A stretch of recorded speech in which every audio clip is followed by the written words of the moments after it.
pembelajaran online ya, masih tentang bagaimana cara menghitung skor KPI ya.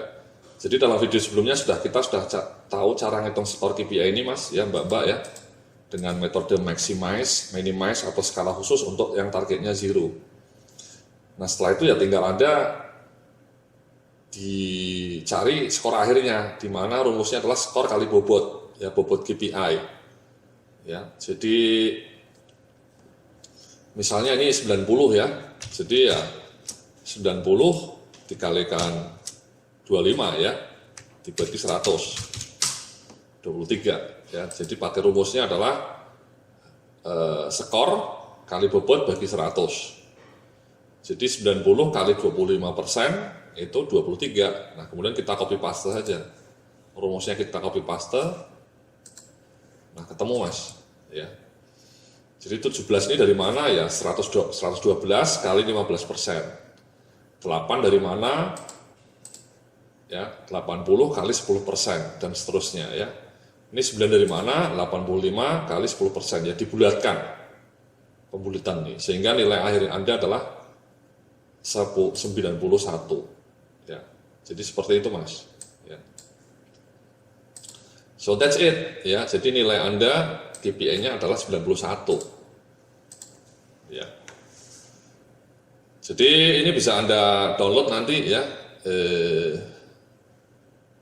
ininya tabel KPI ini juga ya. Jadi kalau Anda perhatikan memang skor KPI Anda itu sangat tergantung pada pertama targetnya ya. Kalau targetnya menantang ya kadang-kadang Anda meleset. Ini misalnya kenapa nilainya 112, karena targetnya mungkin terlalu rendah ya, 80. Mestinya 90. Kalau misalnya targetnya diganti 90 ya nilaimu jadi turun ya, tadinya 91 hanya 89 ya. Atau bahkan ini misalnya 95 ya, nilai Anda jadi 88 ya. Atau misalnya ini targetnya dinaikkan 15, Anda turunnya cukup tinggi ya, 85 jadinya, tadinya 91 ya. Setelah target ya bobot Mas ya, kalau misalnya bobotnya pas tinggi ya 25% seperti ini ya, kalau nilaimu jeblok ya signifikan pengaruhnya. Seperti SKS bobot itu seperti dulu waktu kuliah, zaman kuliah SKS ya, SKS-nya tinggi, nilainya jelek ya mempengaruhi IP Anda. So that's it Mas ya, Mbak-mbak ya. Jadi bagaimana Anda menghitung skor, menyusun KPI dan menghitung skor ya. Jadi sekali lagi yang paling penting, yang pertama seperti ini ya Mas ya, tabelnya Anda harus siap seperti ini di bulan Januari. Ya, pertanyaannya apakah KPI-nya bisa berubah-ubah di tahun depan, suka dan naik kayak gitu. Menurut saya sebaiknya sih jangan sering berubah KPI itu ya. Ada beberapa KPI yang sebaiknya dipertahankan. Misalnya KPI skor kinerja karyawan baru, ketepatan waktu rekrutmen, kemudian jumlah jam pelatihan, monitoring program, rasio cost, ini sebaiknya tahun depannya lagi tetap dipertahankan ya. Tapi ya, kalau yang KPI nomor 3 itu ya misalnya ya, jumlah karyawan yang lolos tes assessment, mungkin tahun depan tidak ada assessment ya, Anda bisa ganti. Atau nomor 1 misalnya semua sudah aware mengenai KPI ya, kita ganti ya. Kita ganti lebih challenging KPI-nya, misalnya katakanlah persentase jumlah karyawan yang sudah mengisi realisasi KPI dengan tertib, atau dengan tertib dalam kurung tiap bulan terisi. Ini kan kenapa KPI-nya seperti ini, karena kan asumsinya Anda baru mengawali sistem KPI. Jadi jangan mikir isi dulu deh, yang penting semua karyawan sudah bikin. Nah ternyata pencapaiannya bagus, sudah 100%, ya tahun depan digantilah KPI yang lebih menantang.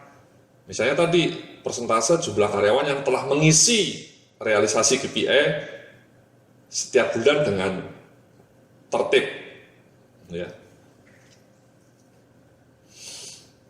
Jadi seperti itu Mas ya. Tidak banyak, ada beberapa KPI yang bisa diubah sesuai dengan perkembangan zaman atau dinamika tantangan departemen Anda. Tapi ada sebagian besar yang menurut saya tetap relevan, seperti skor kinerja karyawan, rata-rata jam pelatihan karyawan, jumlah program pelatihan yang dimonitoring, rasio biaya terhadap total cost, itu menurut saya tetap relevan sampai kapanpun. Ya. Nah, yang dirubah nanti targetnya Mas, ya Mbak-mbak ya, mungkin ini tahun depan dirubah jadi 90, tahun depannya lagi mungkin 95, ini misalnya tahun depan jadi 45 jam, ini mungkin tahun depan jadi 15 program. Jadi targetnya yang selalu dinamis Mas, targetnya berubah sesuai dengan kemampuan Anda. Ya, jadi progres, ada peningkatan target, tidak stagnan. Oke.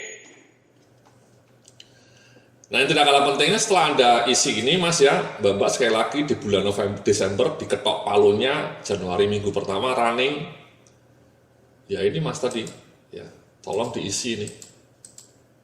Ini kunci nih yang banyak menggagalkan proses KPI ya ini Mas. Kolom-kolom di sininya kosong. Ya. Kalau bisa Anda terisi seperti ini Mas. Ya. Terisi dengan rapi. Ya, ada buktinya, datanya. Nah, siapa yang memantau ini ya? Mungkin HRD-nya randomly secara acak memantau ya. Remind kepada masing-masing departemen. Dan yang lebih bagus ya masing-masing manajernya, masing-masing atasannya melakukan monthly meeting bulanan, wajib menggunakan KPI. Jadi CEO Anda, presiden direktur Anda bilang sama semua GM, semua manajer, mulai tahun depan, mulai bulan depan, setiap kali rapat bulanan harus menggunakan KPI. Bahkan direkturnya ketika rapat dengan direksinya, rapat dengan manajer harus bawa KPI-nya. Dan lebih indah lagi, lebih maknyus kalau tabel KPI-nya tidak dalam bentuk Excel seperti ini Mas ya. Anda pakai software, pakai dashboard, itu lebih maknyus. Jadi direksinya itu memantau kinerja KPI anak buahnya itu tidak lagi pakai Excel, ya, itu ribet. Makanya ya dashboard itu, bahkan di perusahaan-perusahaan luar negeri itu lebih spektakuler. Mereka memantau dashboard KPI-nya ini dengan smartphone Android Mas, pakai aplikasi Android.